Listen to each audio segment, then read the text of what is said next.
Hi guys, welcome back to my channel. Today I was going to do a side-by-side comparison for you guys of the Real Techniques Beauty Sponge and the regular Beauty Blender. So as you can see, I've used both of these before, so this is not first impressions, but I just kind of wanted to give you guys my feedback as to how I feel about the sponges, how I think they blend certain products. So I'm just going to go through my usual routine of all the products that I use on my face that I would blend with a sponge. Let's get started. So on my face so far, I have the Baby Skin Instant Pore Erasing Primer, which I love. This is my favorite primer. This is what I use just about every single day, so that's pretty standard for me. And I have moistened both of these sponges, both the Beauty Blender and the Real Techniques Beauty Sponge. And so on this side of my face, I'm going to use the Real Techniques sponge, and on this side of my face, I'm going to use the Beauty Blender. So let's get started. So the first thing that I do when I'm applying my makeup is I go in with foundation. So I'm just going to take a little bit of my Maybelline Fit Me foundation in the shade 110, and I'm going to pop a little bit of it. See, like, I don't want to use a lot because I'm only doing half my face, but I'm going to pop a little bit of it onto the Real Techniques Beauty Sponge, and then I'm just going to blend that out.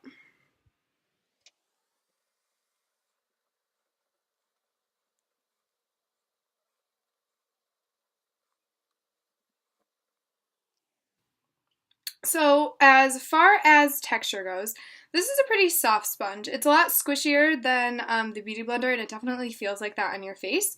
It feels a lot more pliable, a lot more supple, and you can see it squishes really easily, and it's really soft. So next I'm going to go in on the other side of my face, doing the same technique, just putting a little bit of foundation on my Beauty Blender, and I'm going to use the Beauty Blender.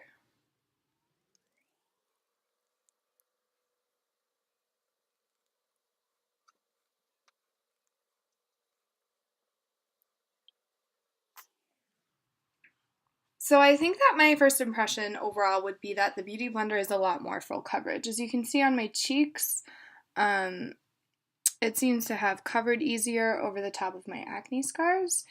And I don't know, I just think that the Beauty Blender looks a little bit more like skin and just a little bit better done.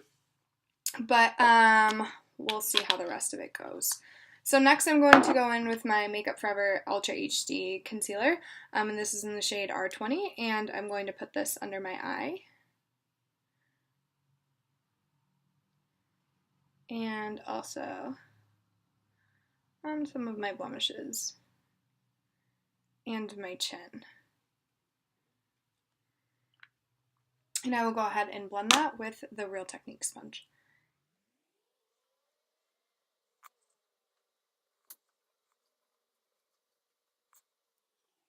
And next I'm going to go in on the other side of my face, again just applying concealer. And because I blended the other half, I blended my chin, I'll blend my forehead with the Beauty Blender.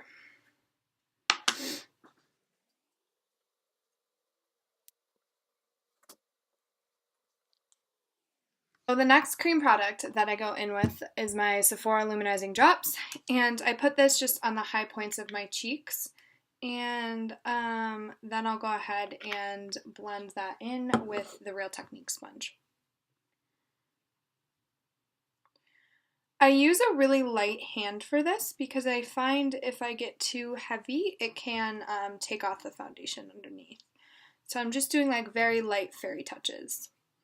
And I think that the Real Techniques sponge works a lot better for applying my liquid highlighter because it really is really soft and it gives me the ability to have that really light touch that I'm looking for so it doesn't take off my foundation underneath.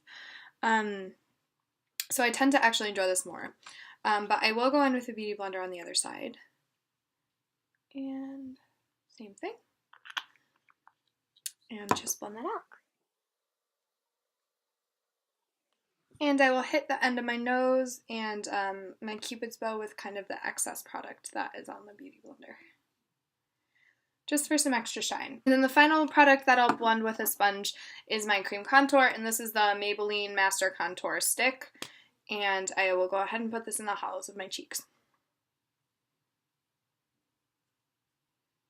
like so. And then I will blend that out with the Real Techniques Beauty Sponge.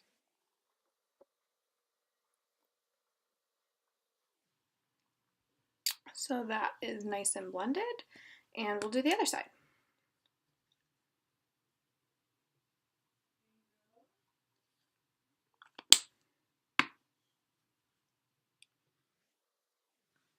So as far as ease of blending, I would say as far as cream contour goes, the Beauty Blender was actually like a lot easier. As you guys see, it only took me like 2 or 3 swipes just like that really quick to blend it out into my skin, where this one took a little bit more work to get it really blended. But as far as highlighter goes, I actually prefer the Real Techniques sponge. So as far as which product would be more worth it for your value, I would say definitely if you're on a super tight budget, it'd totally be worth it to get the Real Techniques sponge because it's a ton cheaper. It's like, I think, a third of the price of a beauty blender.